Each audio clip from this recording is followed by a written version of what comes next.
ऐसे महत्वपूर्ण विषय पर हम सब लोग आज चर्चा कर रहे हैं और इंक्लूजन को लेके, इंक्लूसिव एजुकेशन को लेके और इस सेटअप में दिव्यांगजनों को इंक्लूड करने की जो प्रक्रिया है, जो मेन स्ट्रीमिंग प्रोसेस है इंक्लूसिव एजुकेशन के साथ जुड़ा हुआ, उसको आप लोग उसके ब्रॉड एस्पेक्ट को समझ पाएंगे, ऐसा मेरा विश्वास है।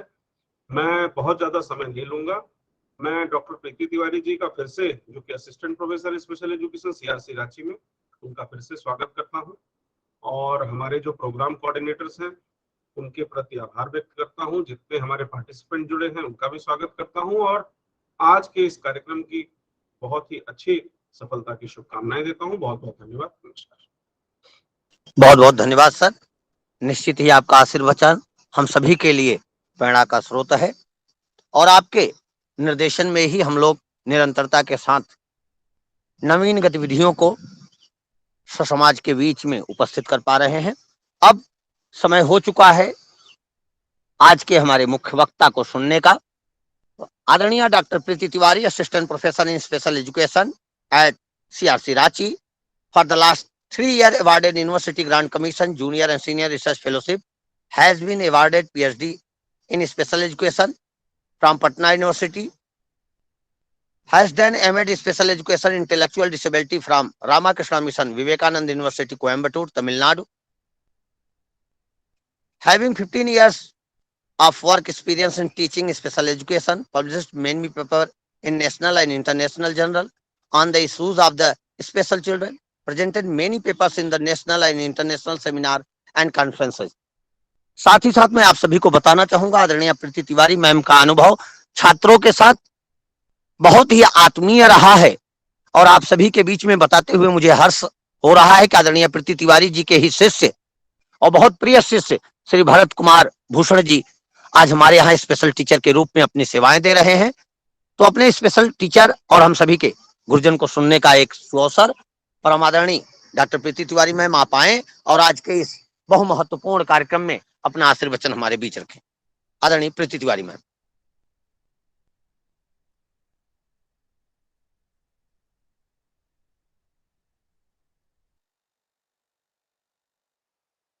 आदरणीय प्रीति मैम, आप तक मेरी आवाज पहुंच पा रही है? कुछ तकनीकी पक्ष पर अभी शायद हमसे लेफ्ट हुई हैं। मैं आप सभी के बीच में सीआरसी की गतिविधियों के क्रम में कार्यक्रम के प्राथमिक पक्ष में बता रहा था कि 18 जून सन 2022 से आरंभ होकर 24 जून सन 2022 तक चलने वाले लर्निंग डिसेबिलिटी वीक के अंतर्गत सीआरसी लखनऊ विभिन्न संस्थानों में जाकर के महत्वपूर्ण रूप से लर्निंग डिसेबिलिटी पर पहचान, आकलन तथा निदान हेतु सुझाव के क्रम में अपने जन जागरूकता के भाव को प्राप्त करते हुए कार्यक्रमों के सृजन को एक बृहदीकरण की तरफ अग्रसित करते हुए आलमबाग शिक्षण संस्थान से आरंभित कर और आज राष्ट्रीय स्तर के विश्वविद्यालय बाबा साहब भीमराव अंबेडकर विश्वविद्यालय के प्रांगण में एक अति विशिष्ट कार्यक्रम बहुविद्यार्थियों के बीच में लर्निंग डिसेबिलिटी को लेकर के कर रहा है। आप सभी को सूचित करते हुए हर्ष हो रहा है कि ऑनलाइन और ऑफलाइन गतिविधियों के क्रम में आज ऑफलाइन गतिविधियों को पूर्ण कर ऑनलाइन गतिविधियों के इस श्रृंखला को भी हम डॉक्टर बाबा साहब भीमराव अंबेडकर यूनिवर्सिटी के इसी प्रांगण से आप सभी के बीच में रखने में सक्षम और समर्थ हो पा रहे हैं। प्यारे साथियों, जितने भी संस्थान के प्रतिनिधि हमारे बीच जुड़े हैं, मैं देख पा रहा हूं विभिन्न प्रकार के एनजीओ के लोग हमारे बीच जुड़े हैं।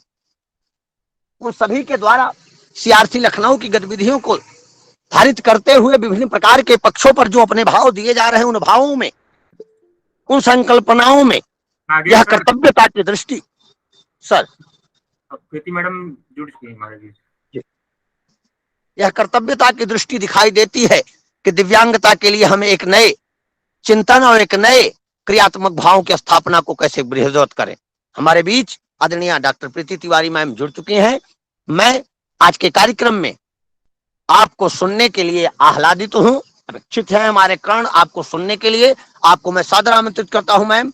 Doctor Preeti Tiwari, assistant professor special education, CRC Ranchi, आप आए मैम और अपना आशीर्वचन हम सभी के बीच में रखें। आदरणीय मैम।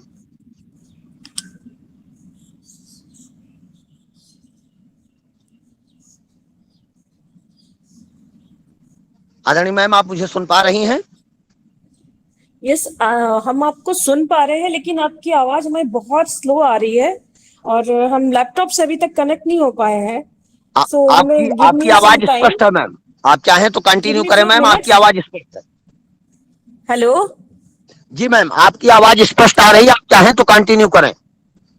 हाँ, हम अभी लैपटॉप से जुड़ नहीं पा रहे हैं। लैपटॉप से जैसे ही हम जुड़ते हैं वैसे ही हम आप स्टार्ट कर देते हैं। जी जी जी, thank you. Give me few minutes. जी, कुछ टेक्निकल एरर के चलते मैम हमारे बीच कुछ ही क्षणों में विधिवत स्वरूप में ज्वाइन होंगी। एक नए चिंतन, एक नए प्रकल्प और एक नई चिंतन धारा की शक्ति को धारित करके जिस गति से गतिमान हो रहा संस्थान है, उस गति को प्राप्त करके अब दिव्यांगता के क्षेत्र में काम करने वाले सभी ह्यूमन रिसोर्स को, सभी संस्थानों को चलने की प्रेरणा मिलनी चाहिए और चलने हेतु एक नए प्रक्रम को, नए मार्ग को स्थापित कर रहा है सीआरसी लखनऊ। यह उदाहरण है एक निर्देशन का कि कुशलतम व्यवहारात्मक पक्ष कैसे होता है। यह उदाहरण है टीम स्पिरिट का कि जब टीम वर्क होता है तो कैसे चीजें धरातल तक आती हैं। और यह उदाहरण है एक कुशल वैशिष्टपूर्ण अभिभावक का कि किस तरीके से प्रत्येक पक्ष पर विशेषज्ञताओं को रखा जाए और कैसे प्रत्येक पक्ष पर बढ़ते हुए अग्रमुख होया जाए। इस गति को प्राप्त करके ही हम भारत सरकार द्वारा स्वीकृत आरपीडब्ल्यूडी एक्ट की 21 प्रकार की दिव्यांगताओं तक विशेषज्ञताओं को पहुंचाने में सक्षम और समर्थ होंगे। आदरणीय प्रीति मैम, क्या मुझे सुन पा रही हैं?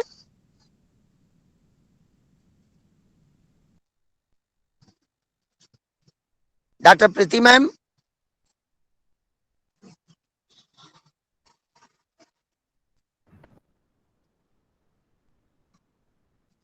डॉक्टर प्रीति मैम, अगर मेरी आवाज आप तक पहुंच पा रही है, आप मुझे सुन पा रही हैं, टेक्निकल एरर आपकी तरफ से दूर किए जा चुके हैं।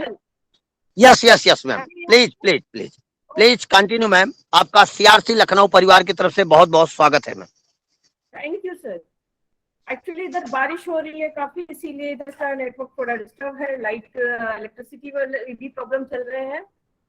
So sorry for such kind of disturbance. Please ma'am, please continue ma'am.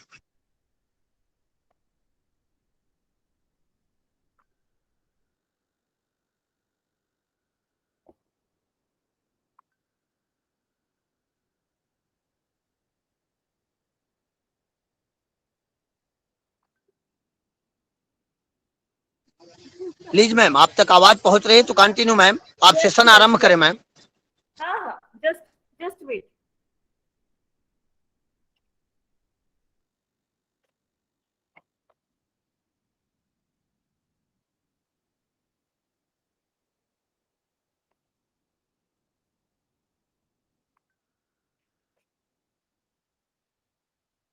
Thank you so much, sir.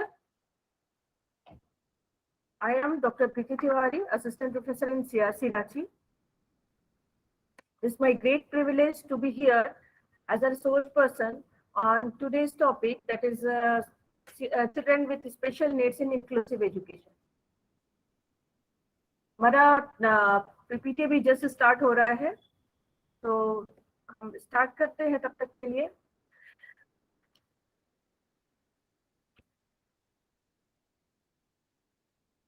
Is it visible?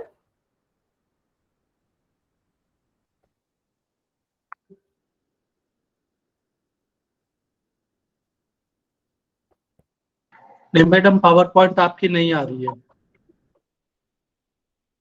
Wait for a few minutes.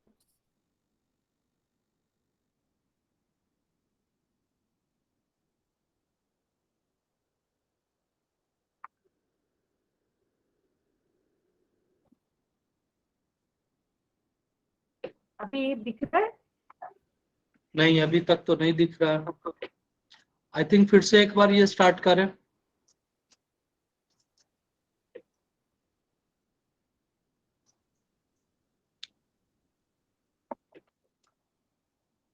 चलिए जब तक या प्रोसेसिंग आप हमें स्टार्ट हो। व्हाट्सएप कर दें, हम यहाँ से प्ले कर देंगे, डिस्प्ले कर देंगे पावर पॉइंट। एक्चुअली थोड़ा सा नेटवर्क जो है इधर बहुत पुअर है, इसलिए चीजें थोड़ा स्लो चल रही हैं। हाँ, तो कोशिश मैडम हम करते लोग हैं। यहाँ से कर दें पावर पॉइंट को, आप सर हमें कर व्हाट्सएप सकते हैं, करवा दीजिए बिल्कुल कर सकते या हैं, बिल्कुल ईमेल कर सकते हैं। दीजिए। जी, ये सारा प्रोसेस होने में थोड़ा सा टाइम लग जाएगा। ओके।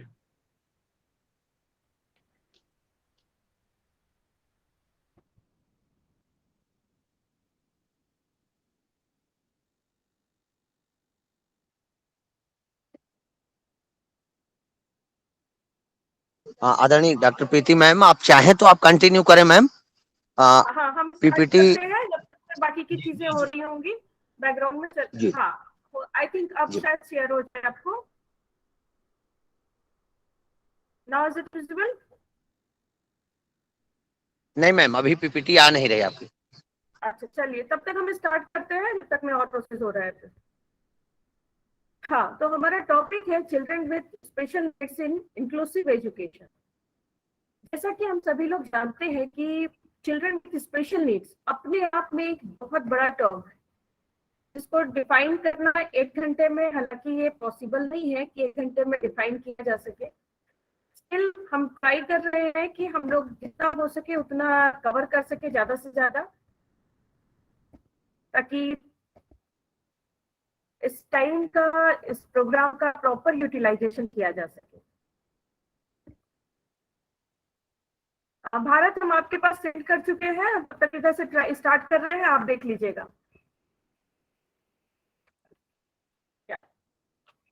स्पेशल नीड्स चिल्ड्रन, अगर हम लोग बात करें कि स्पेशल नीड्स चिल्ड्रन होते क्या, तो हम हमेशा ये पाते हैं कि स्पेशल चिल्ड्रन की कैटेगरी हम उन बच्चों को रखते हैं, उन लोगों को रखते हैं कि जो देखते हैं कि लाइफ टाइम तक एक डिफिकल्टी, एक लिमिटेशंस अपने एरियाज में पाते हैं। हर एरियाज में उनके कुछ ना कुछ लिमिटेशंस होता है जो अल्टीमेटली इम्पेयरमेंट्स कहलाता है।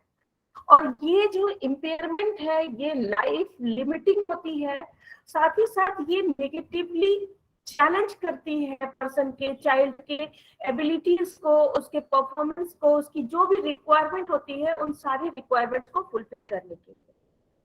हम लोग अगर यहाँ देखें कि स्पेशल नीड्स चिल्ड्रंस को कितने भागों में बांटा जा सकता है, तो उनके टाइप्स हम देखते हैं कि एटलीस्ट 4 तरीके से हम उसको डिवाइड कर सकते हैं, जैसे फिजिकल, सेंसोरी, बिहेवियर और emotional and developmental. So first of all जो इम्पेयरमेंट हमें दिखाई पड़ता है वो फिजिकल बहुत आसानी से दिखाई पड़ जाता है। सेंसोरी इम्पेयरमेंट भी हमें बहुत इजीली दिखाई पड़ता है। बिहेवियर प्रॉब्लम जब आती है या इमोशनल डिस्टर्बेंस जहाँ होता है, वहाँ हमें एक्सपर्टाइज व्यू की जरूरत होती है। हालांकि एक्सपर्टीज की तो वहां पे भी जरूरत होती है, लेकिन यहाँ पे ये जज कर पाने के लिए भी एक्सपर्ट की जरूरत पड़ती है कि whether the child is having some problem or not.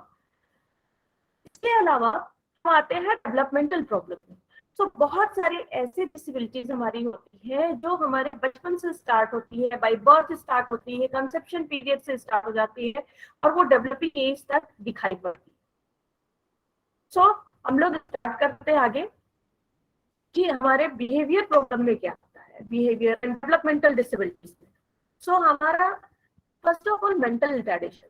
Mental retardation की जो definition American Association on Mental Retardation 2002 में ये दिया गया था कि mental retardation is a disability characterised by significant limitations both in intellectual functioning and in adaptive behaviour as expressed in conceptual, social and practical adaptive skills.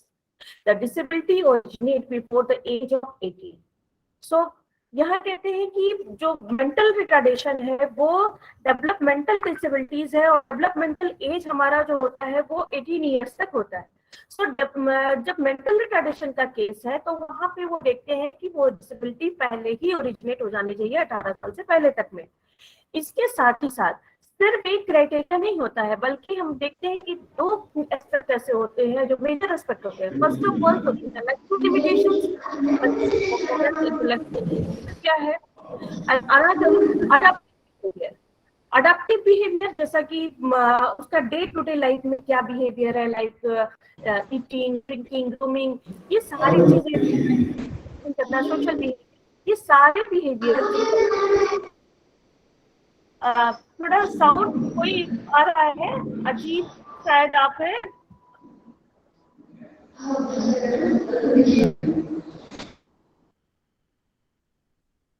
हाँ, thank you. तो यहाँ हम देखते हैं कि ये डिसेबिलिटीज, अडॉप्टिव बिहेवियर हमारा इस तरह से नोटिस होता है, जहाँ पे कि एज अप्रोप्रिएट बिहेवियर हो, नॉर्म्स के अकॉर्डिंग होना चाहिए, जेंडर के अकॉर्डिंग होना चाहिए, जो रिलीजन, जो कस्टम में हम रहते हैं उसके हिसाब से होना चाहिए। सो अगर ये सभी लिमिटेशंस के सारे नॉर्म्स को फॉलो नहीं करता है, तो इन दैट सिचुएशन तब हम उसको कह सकते हैं कि हाँ, बच्चे में कुछ प्रॉब्लम है। बीइंग अ स्पेशल एजुकेटर हम ये कैटेगराइज नहीं करते हैं कि हमारा जो है क्या या किस तरह का डिसेबिलिटी है या इसका लेवल क्या है, लेकिन एज ए स्पेशल एजुकेटर हम लोग इसको कर सकते हैं चाहे तो कि ये इसका असेसमेंट कर सकते हैं कि हाँ, बच्चा हमारा मेंटल रिटार्डेड है या नहीं है। इसके अलावा 2008 में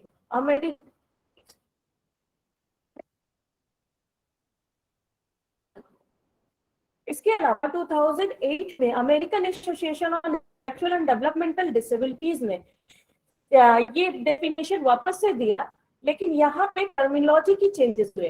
टर्मिनोलॉजी में इंटेलेक्चुअल डिसेबिलिटी को ऐड किया गया और मेंटल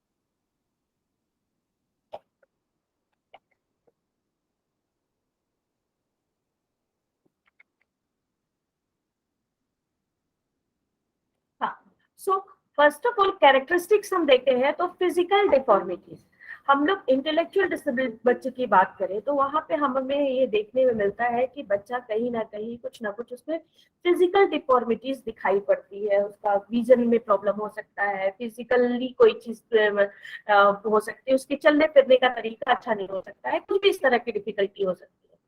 रिएक्शन बच्चे का स्लो हो सकता है, आप बच्चे से कोई क्वेश्चन पूछते हैं तो बच्चा आपको क्विकली रिस्पॉन्स नहीं करता है।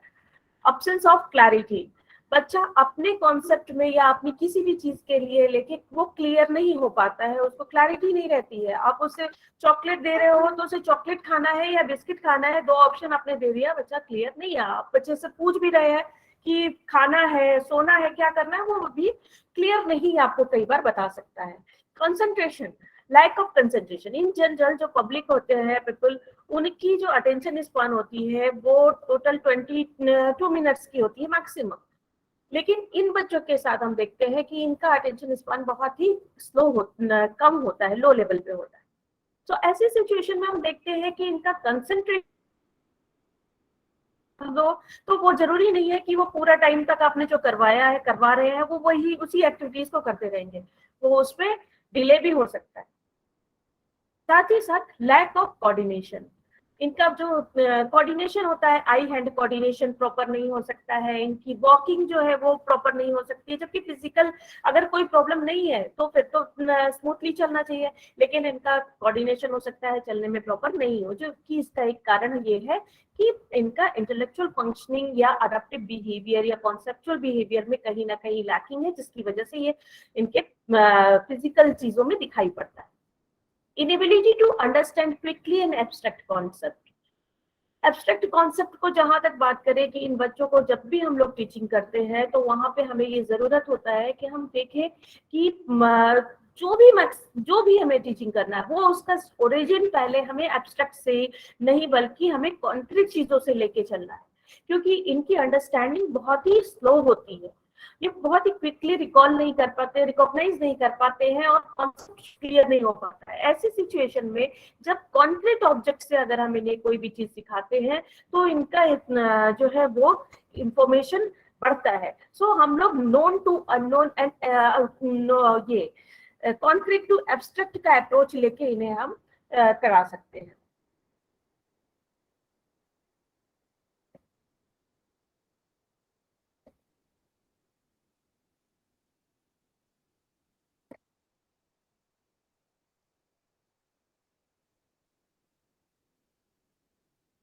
Delay in development, physical, language, motor, emotional and cognitive, जो भी डिले है ये फिजिकल हो या लैंग्वेज में हो या इमोशनल हो, कॉग्निटिव हो, इन सब में इनका हम देखते हैं कि डेवलपमेंटल जो प्रोसेस होता है वो in comparison to their peers ये स्लो होता है या डिले होता है।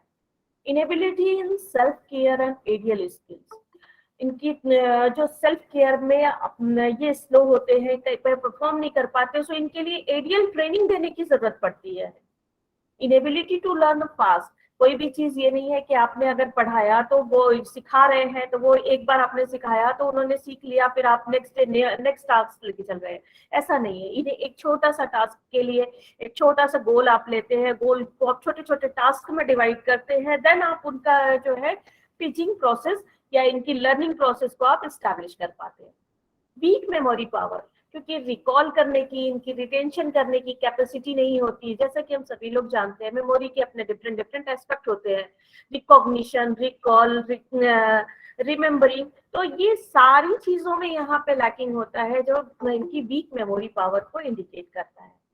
एंड साथ ही साथ लैक ऑफ जनरलाइजेशन भी इनमें देखा जाता है कि कोई भी चीज, कोई भी कॉन्सेप्ट आपने इनको बताया हो, कराया हो, वो जरूरी वो अगर आपने इनको बता दिया कि हाँ साड़ी पहन के बिंदी लगा के जो लेडी है वो मम्मी है, तो वो हर किसी को इस तरह से जनरलाइज कर नहीं सकता है या कर भी सकता है, तो इस तरह की सिचुएशंस में देखी जाती है।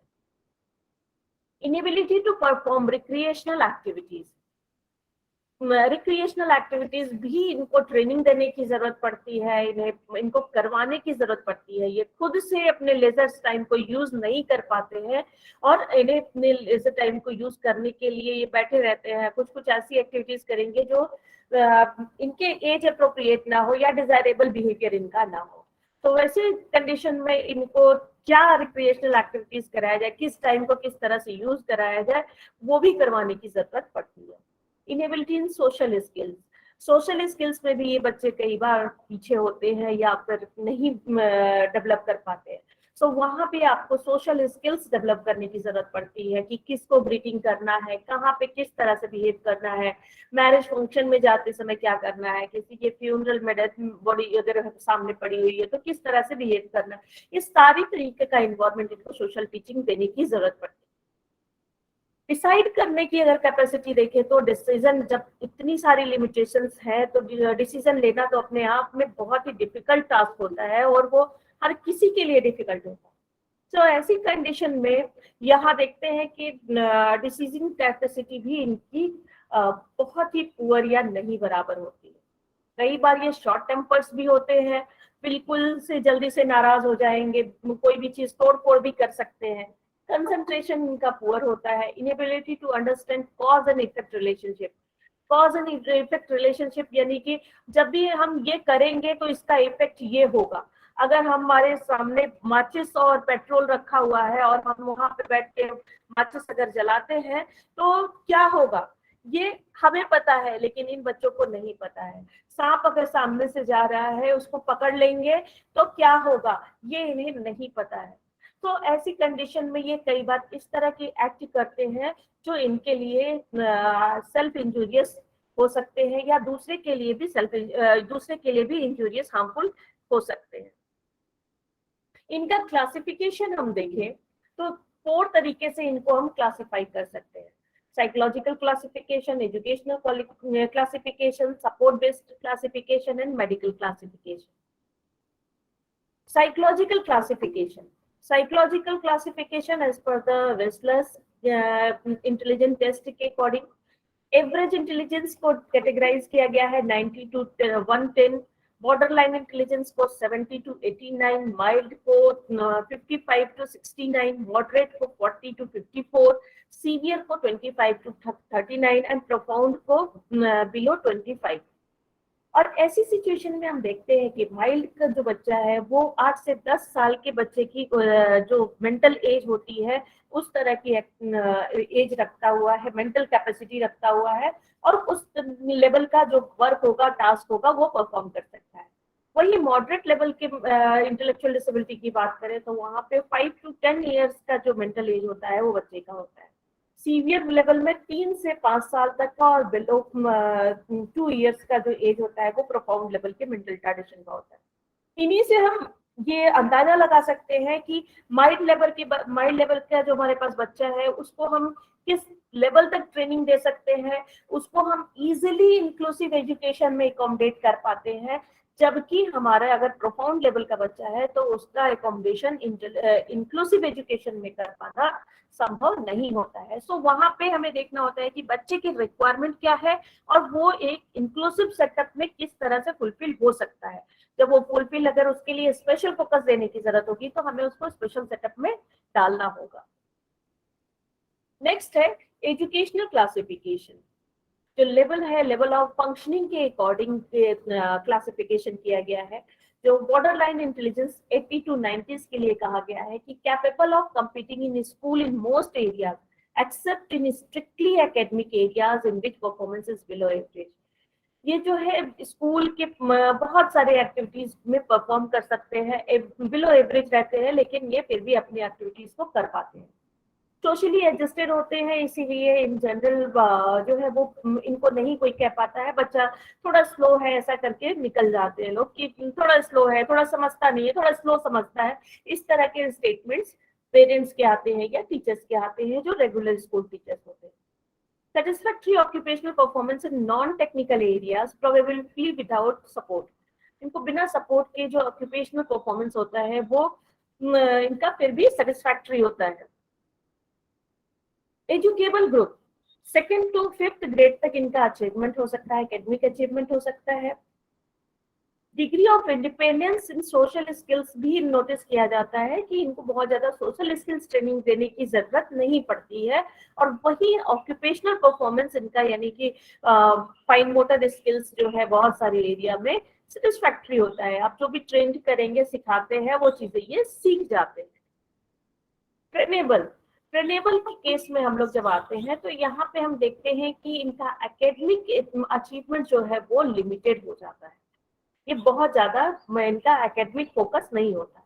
तो ऐसी सिचुएशन में इनको सोशल स्किल्स डेवलपमेंट करने की भी, ट्रेनिंग देने की भी जरूरत पड़ती है जो बच्चे के सराउंडिंग लोग होते हैं।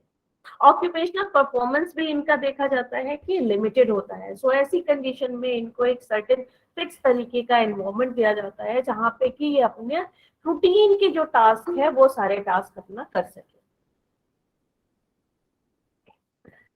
कस्टोडियल, जैसा कि वर्ड अपने आप में ये इंडिकेट करता है कि कस्टोडियल यानी कि किसी की कस्टडी में रहना, वो अपने आप में इसकी सीवियरनेस को दिखा रहा है कि ये बेसिकली अपना केयर भी करने के लिए नहीं होते हैं, इनका सुपरविजन, इनको केयर करने की लाइफ टाइम जरूरत पड़ती है, और साथ ही साथ इनकी जो भी सफिशिएंट स्किल्स है, चाहे वो एरियल स्किल्स हो, हर चीज के लिए ये किसी ना किसी के ऊपर डिपेंडेंट रहते हैं। सो ये अपने एक्टिविटीज नहीं कर पाते हैं बहुत हद तक यानी कि मैक्सिमम ये नहीं कर पाते हैं, दूसरे पे डिपेंड रहते हैं। सपोर्ट बेस्ड क्लासिफिकेशन, जैसा कि हम लोग जानते हैं कि इसको भी 4 तरीके से डिवाइड किया गया है, और ये सारा डिवीजन जैसे हमारा mild, moderate, severe, profound level पे है, सेम उसी तरह से intermediate, limited, extensive and pervasive, इस तरह से 4 तरीके से इसको डिवाइड किया गया है। जो माइल्ड लेवल पे कर सकता है वो इंटरमीडिएट कर सकता है, परवेसिव जो प्रोफाउंड लेवल का कंडीशंस होता है वो होता है। अब आते हैं हम लोग मेडिकल क्लासिफिकेशन पे। मेडिकल क्लासिफिकेशंस को अगर हम लोग देखें तो उसको हम लोग इस तरह से कैटेगराइज किया जा सकता है कि इन्फेक्शन और इंटॉक्सिकेशन से होने वाले मेडिकल कंडीशंस, क्लासिफिकेशन, ट्रॉमा और physical agents, unknown parental influences, gestational disorder, gross brain disease, metabolic और nutritional disorder, genes disorder, chromosomal abnormality. Chromosomal abnormalities में क्रोमोसोम्स कई बार मिसिंग हो जाते हैं, कई बार वो डुप्लीकेट हो जाते हैं, अदरवाइज कुछ अल्टरेशन हो जाता है जिसकी वजह से क्रोमोसोमल एब्नॉर्मलिटीज होती है। तो आइए हम लोग थोड़ा देखते हैं क्रोमोसोमल एब्नॉर्मलिटीज को। Down syndrome. डाउन सिंड्रोम जैसा कि आप पिक्चर में देख पा रहे हैं, हमारे स्लाइड्स विजिबल है ना?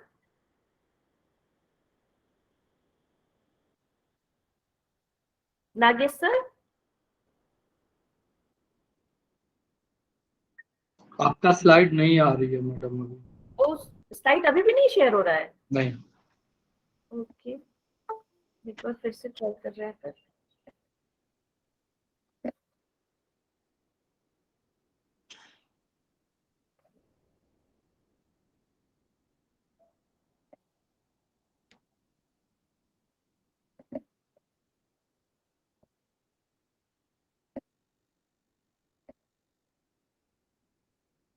अभी शेयर हो रहा है?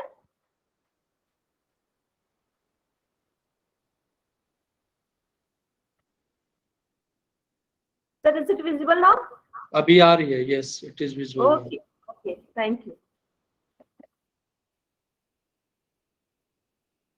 हाँ, जैसा कि इस पिक्चर में आप लोग देख पा रहे हैं कि बच्चे का फेशियल फीचर्स किस तरह का है। छोटी छोटी सी आंखें, छोटी सी नाक, सामने से दांत जो है वो टूटे हुए, मोटा सा जीभ होता है इनका, और जीभ में एक गहरी सी दरार पाई जाती है।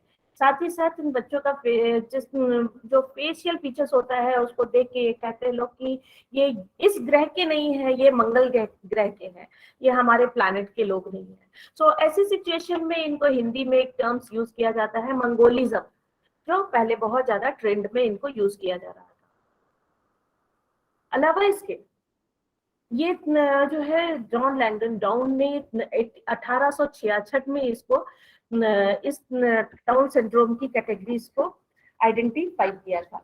ये जो क्रोमोसोमल एब्नॉर्मलिटी है, ये हमारे क्रोमोसोम्स में जो 21वां पेयर होता है, जैसा कि हम सब लोग जानते हैं कि हमारी बॉडी जो है वो मिलके सेल से बनती है। जब स्पर्म और ओवा का म्यूटेशन होता है तो उससे सेल डिवीजन होते हैं। सेल डिवीजन में जब जाइगोट फॉर्म होता है तो वहां पे सेल के 3 पार्ट होते हैं, न्यूक्लियस, ये क्लिप्टस, nucleus, cytoplasm, nucleus and chromosomes.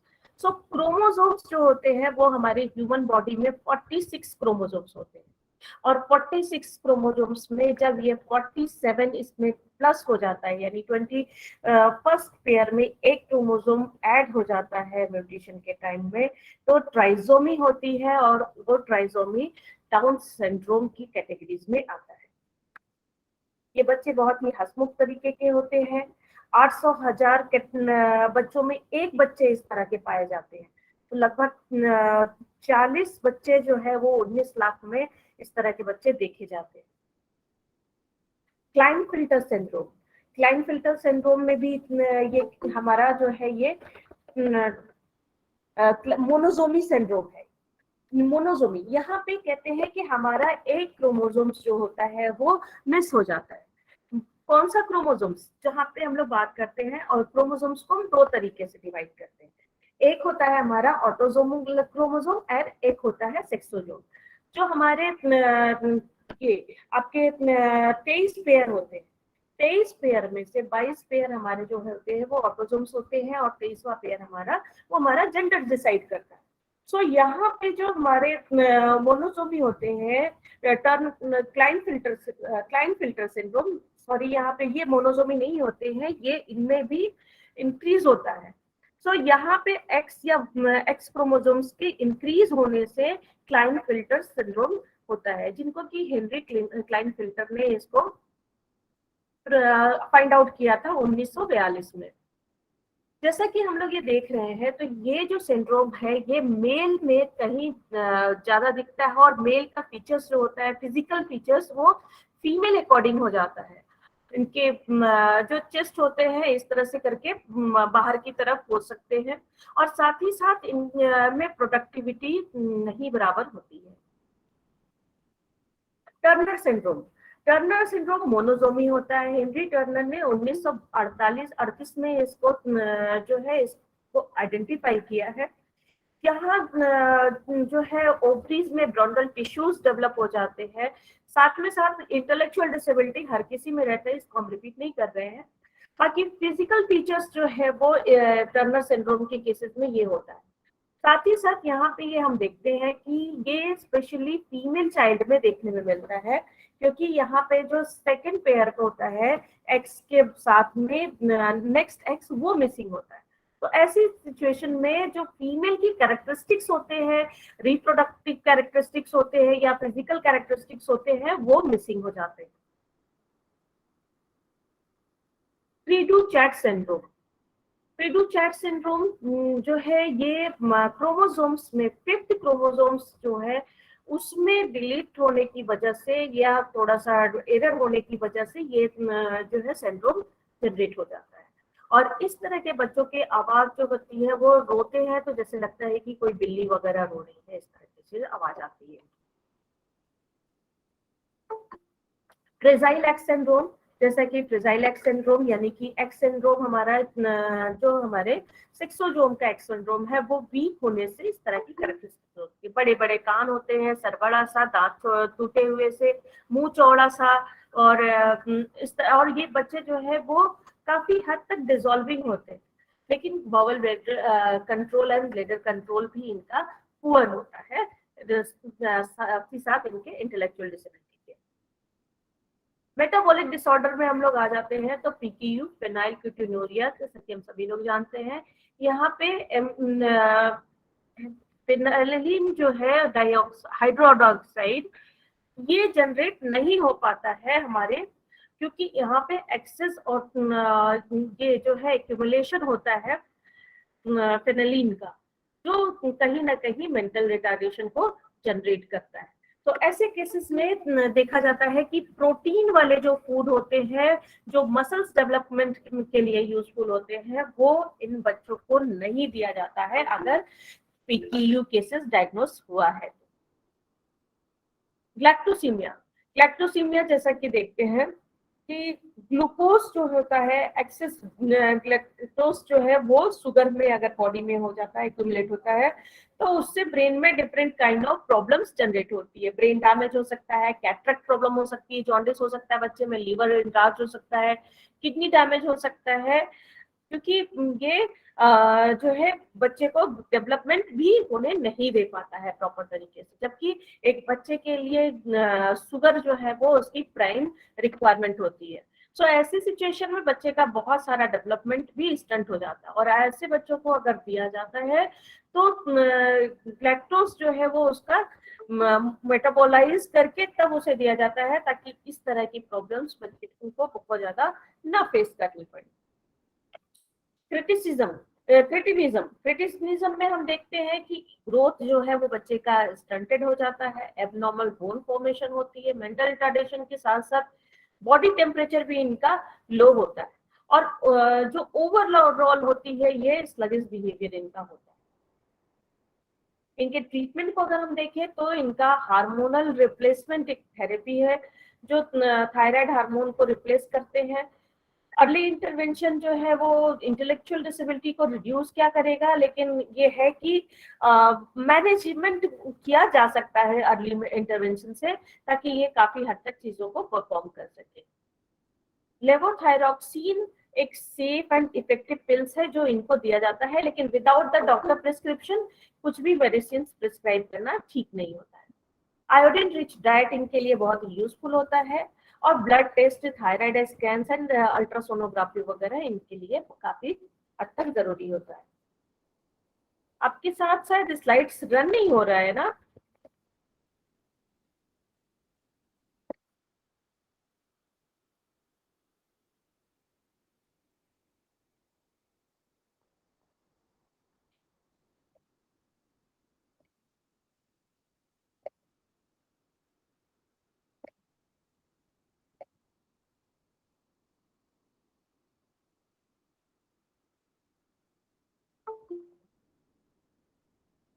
Fetal alcohol syndrome. Foetal alcohol syndrome में हम लोग पाते हैं कि ये बेसिकली हमारे इंडिया में इस तरह के केसेस कम होते हैं, क्योंकि हमारे यहाँ का अल्कोहल यूजुअली फीमेल्स जो है वो देखा जाए रेशियो में तो कम ऐसी होती हैं जो कंज्यूम करती है, जबकि फॉरेन कल्चर में देखा जाए तो वहाँ पे बहुत ही इजीली अल्कोहल कंज्यूम किया जाता है।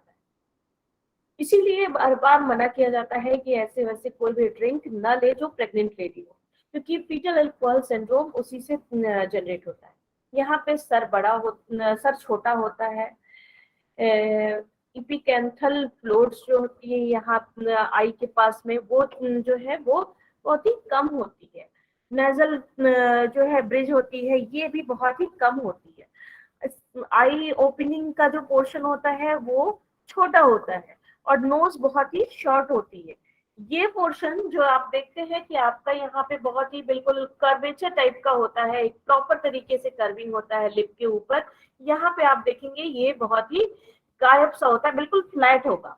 साथ ही साथ अपर लिप जो होती है वो हम लोगों की काफी दिखने लायक होती है यूजुअली केसेस में, और इनके साथ में क्या होता है अपर लिप्स बहुत ही थीन होती है। फेस जो है वो कंप्लीटली फ्लैट टाइप के फेस होते हैं।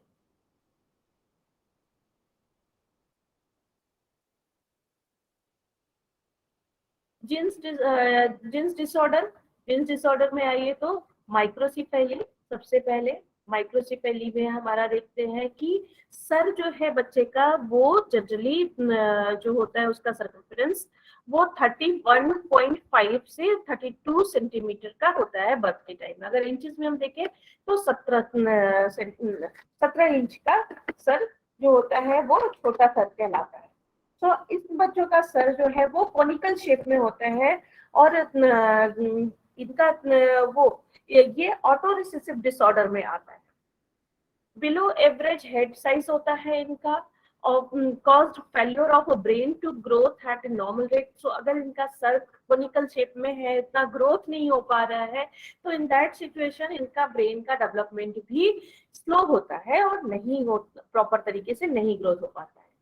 25,000 बच्चे जो है वो यूएस में इससे अफेक्टेड पाए जाते हैं एवरी ईयर। हाइड्रोसिफेली को मैक्रोसिफेली के नाम से भी जाना जाता है। जो सीएसएफ फ्लूइड्स होता है सेरेब्रोस्पाइनल फ्लूइड, उनका एक्सेसिव एक्यूमुलेशन हो जाता है ब्रेन में।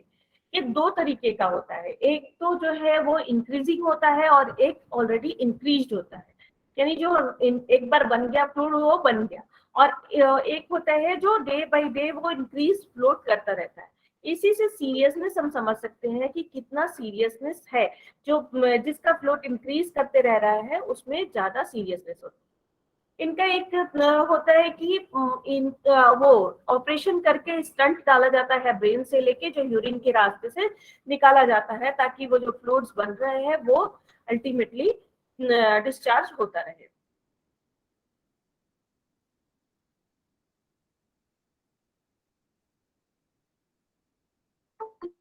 Abnormally enlarged head usually noticed at birth। आप देखेंगे कि इनका सर जो है एवरेज की साइज से बड़ा होता है। प्रोमिनेंट फोरहेड, हेड का जो फ्रंट पोर्शन होता है वो काफी होता है।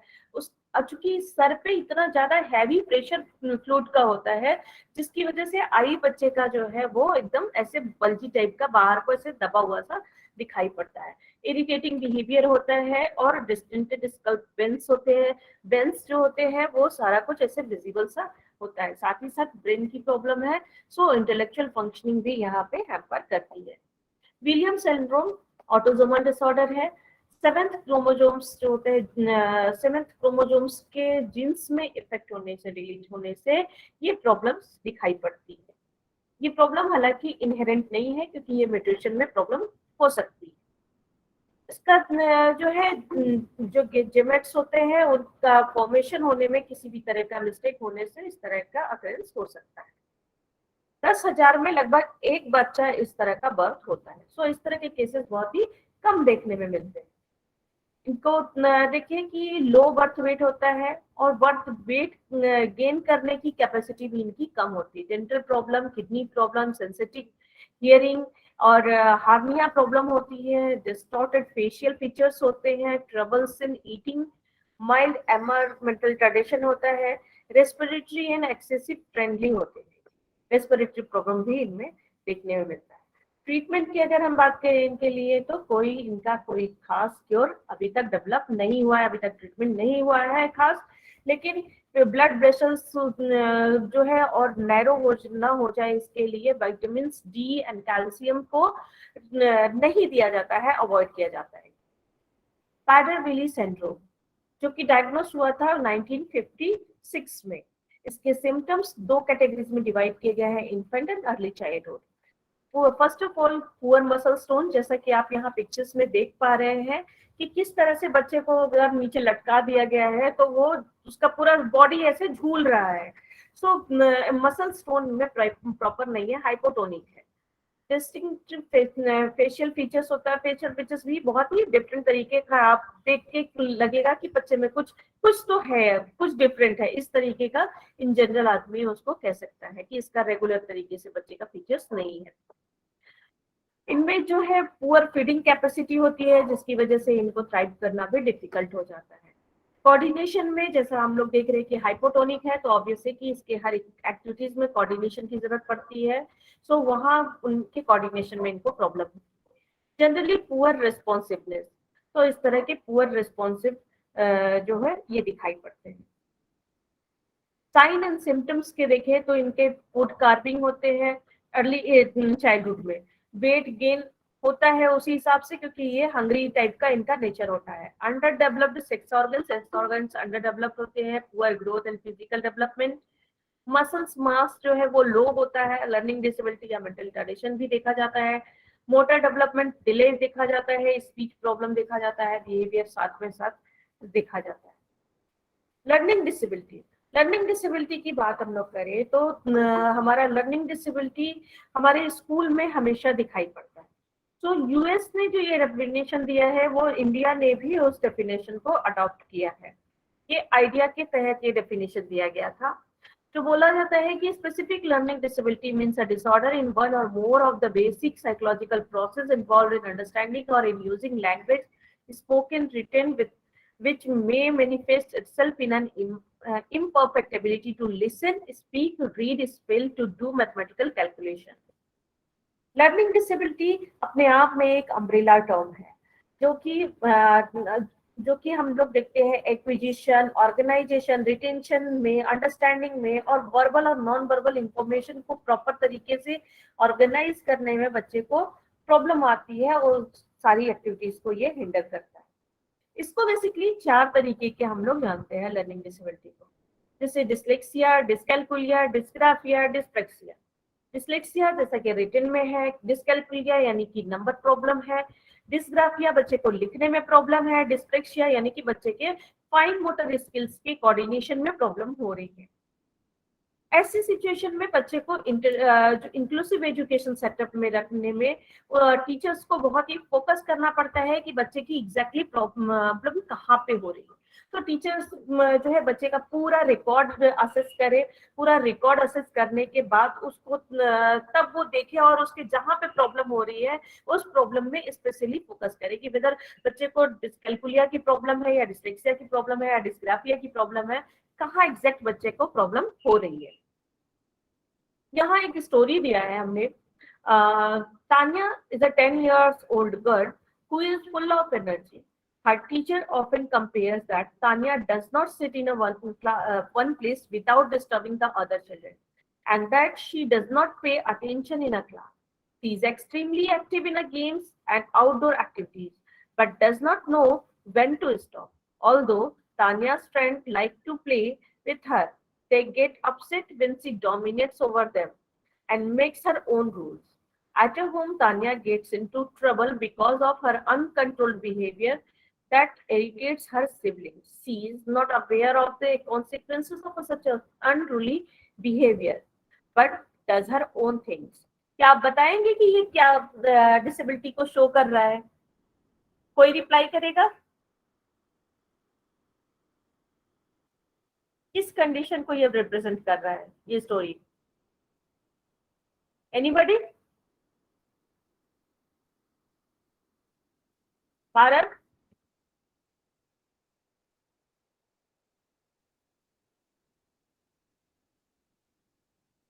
Thank you. एक मैसेज हमें मिला ADHD, thank you so much. जी हाँ, ये ADHD का केस है। जैसा कि हम लोग जानते हैं कि ADHD एक न्यूरो डेवलपमेंटल डिसऑर्डर है जो लर्निंग, कंसंट्रेशन एंड बिहेवियर को अफेक्ट करता है। साथ ही साथ ये कंडीशन जो है वो persistent, unrest, impulsive behaviour, distract and over active behaviours होते हैं। ऐसे बच्चों का जो है वो डेली टास्क जो है मैनेज करना अपने आप में स्कूल में या घर पे डिफिकल्ट हो जाता है। ADHD जो है एक कॉमन डिसऑर्डर देखा जाता है एडोलेसेंस एंड एडल्टहुड में भी। ऐसा नहीं है कि ये सिर्फ बच्चों में ही देखा जाता है, बल्कि ये आगे भी देखा जाता है। Role of parent and teacher in ADHD management. ADHD को हम लोग कैसे मैनेज कर सकते हैं, चाहे वो इंक्लूसिव एजुकेशन में, चाहे वो घर में हो। नॉलेज, फर्स्ट ऑफ ऑल आप ज्यादा से ज्यादा इंफॉर्मेशन गैदर कीजिए कि ADHD है क्या, क्यों है, कैसे, क्योंकि बहुत बार हम सिर्फ कंप्लेन करते हैं कि बच्चा ये करता है, लेकिन ये करता क्यों है। पहले अगर हम ये समझ जाए तो उसकी बहुत सारी एक्टिविटीज को मैनेज करने के लिए रेडी हो जाएंगे। इंकरेजमेंट एंड सपोर्ट, हमें उसको, बच्चे को इंकरेज करने की जरूरत है कि वो क्या करे और क्या ना करे, और साथ ही साथ उसे जहाँ रिक्वायर है वहां पे उसको भी सपोर्ट देने की जरूरत है। उसके लिए एक ऐसी एक्टिविटीज प्लान कीजिए, हर टाइम के लिए सेट कर दीजिए, शेड्यूल तैयार कीजिए कि कब क्या वो एक्टिविटीज करना है। उसका एक प्रॉपर तरीके से शेड्यूल और एक्टिविटीज दोनों चीजों की प्रॉपर प्लानिंग होनी चाहिए। उसके लिए सारी चीजों को एक ऑर्गेनाइज वे में रखा जाए, होमवर्क यानी स्कूल वर्क को सेपरेटली प्लान किया जाए कि कब किस टाइम में क्या काम करना है।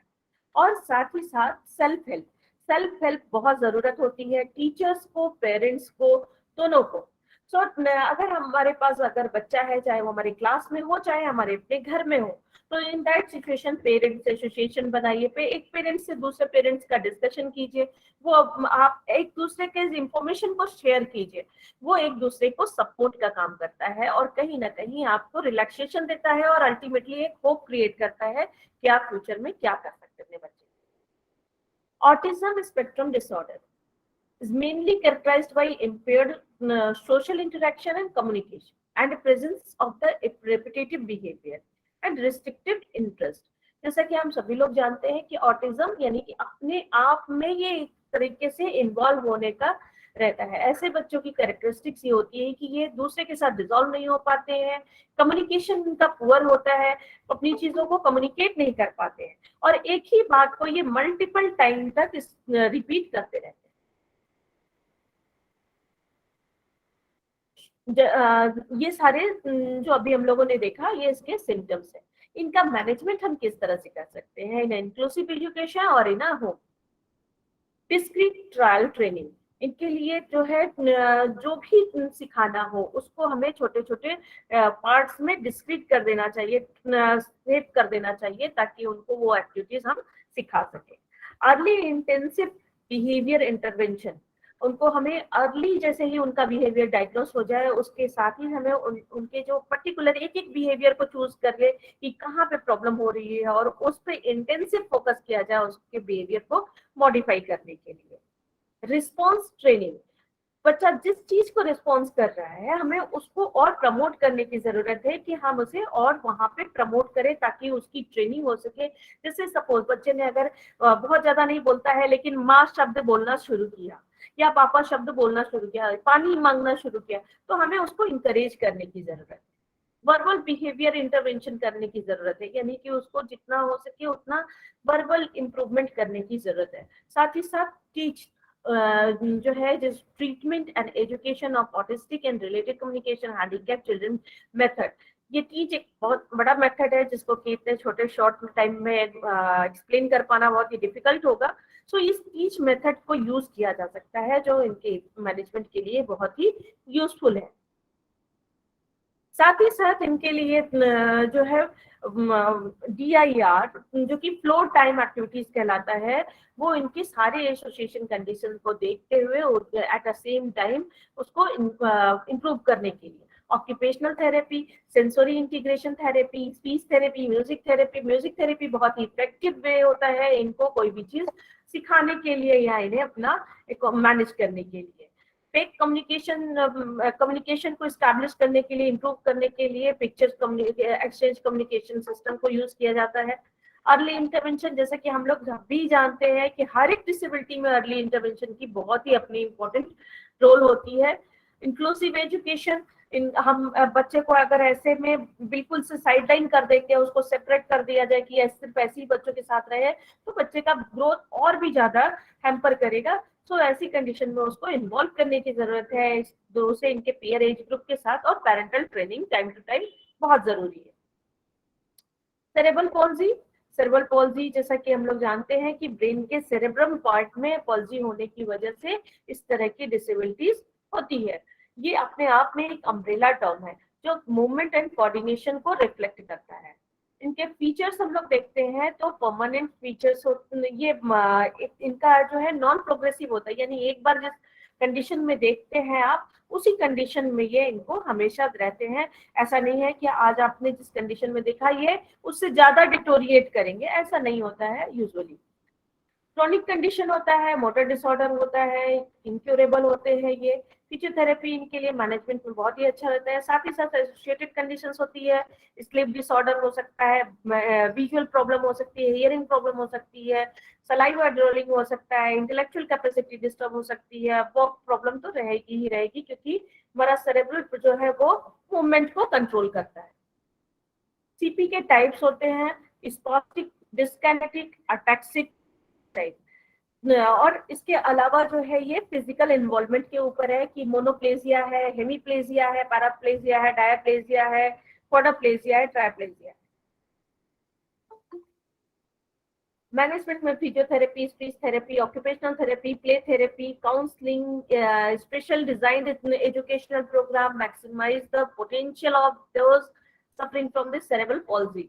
सो इनके जो भी पोटेंशियल्स हैं उन पोटेंशियल को प्रॉपर तरीके से मैक्सिमाइज करने की जरूरत है ताकि इनका ज्यादा से ज्यादा इन्वॉल्वमेंट किया जा सके।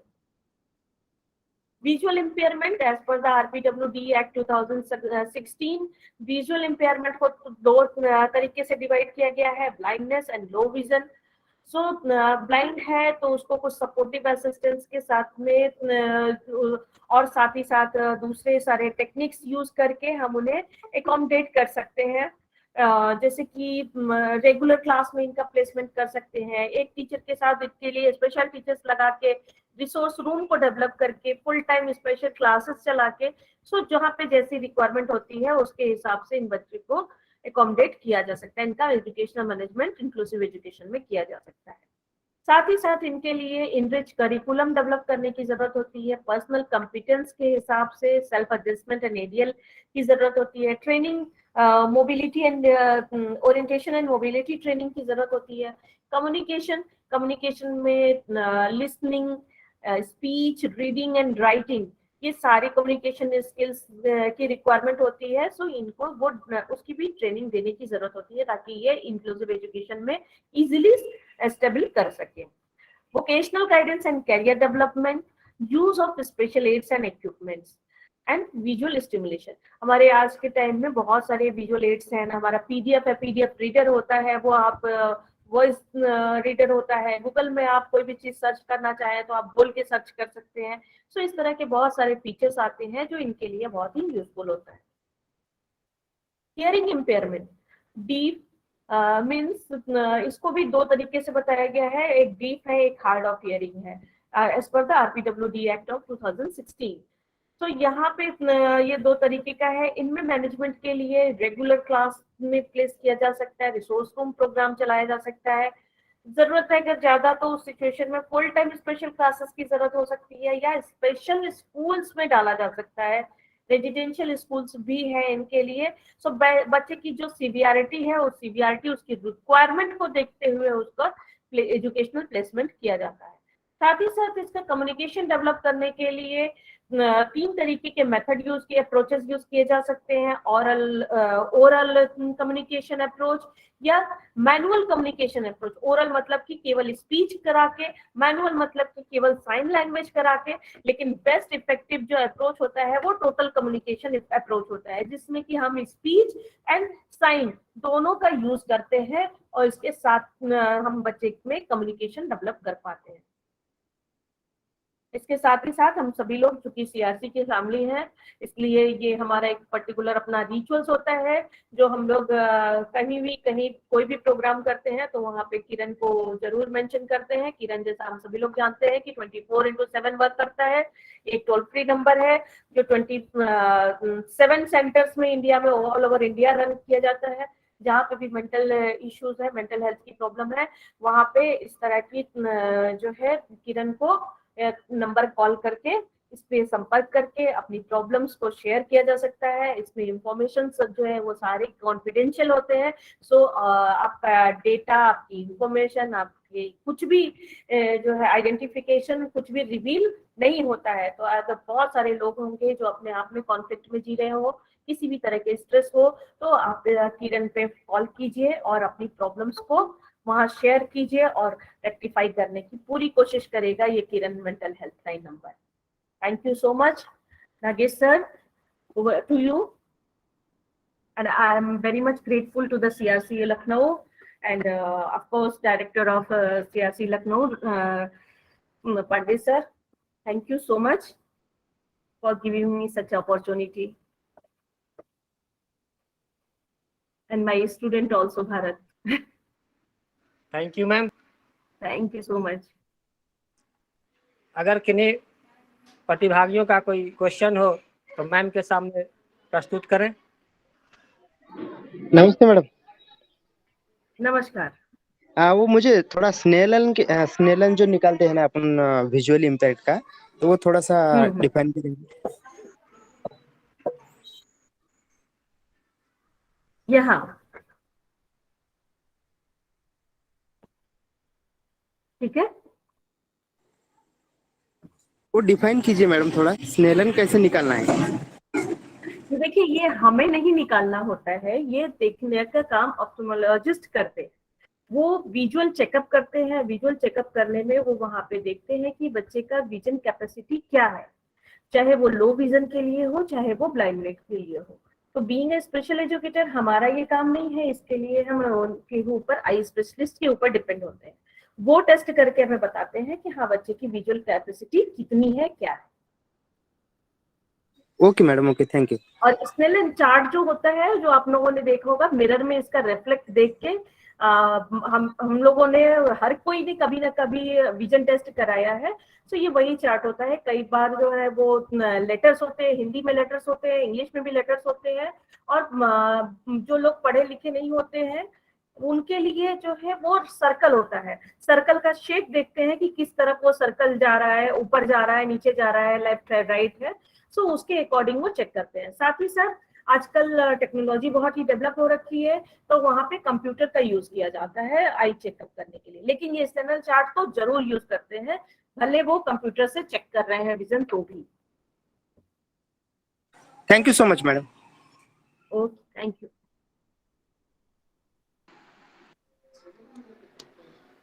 आज के इस कार्यक्रम childrens with special needs in inclusive education webinar में मैं सीआरसी लखनऊ परिवार की ओर से मुख्य वक्ता के रूप में एक बृहद उद्बोधन प्रदान कर रही हम सभी को आह्लादित करने हेतु आदरणीय डॉक्टर प्रीति तिवारी मैम आपका बहुत बहुत आभार व्यक्त करना चाहता हूँ। निश्चित ही आज का आपका उद्बोधन अत्यंत ही सारगर्भित रहा। मैं आदरणीय डॉक्टर प्रीति तिवारी मैम एक बार फिर से आपका बहुत बहुत आभार व्यक्त करना चाहूँगा। धन्यवाद मैम, आपका बहुत बहुत धन्यवाद। Thank you so much. आज के इस ऑनलाइन कार्यक्रम में मैं उन सभी प्रतिभागियों को धन्यवाद देना चाहूँगा। उससे पहले मैं धन्यवाद देना चाहूँगा पंडित दीनदयाल उपाध्याय राष्ट्रीय शारीरिक दिव्यांगजन संस्थान नई दिल्ली के निदेशक महोदया मीना कुमारी शर्मा मैम, जिनके मार्गदर्शन से हम यह कार्यक्रम कराने में सफल हुए हैं।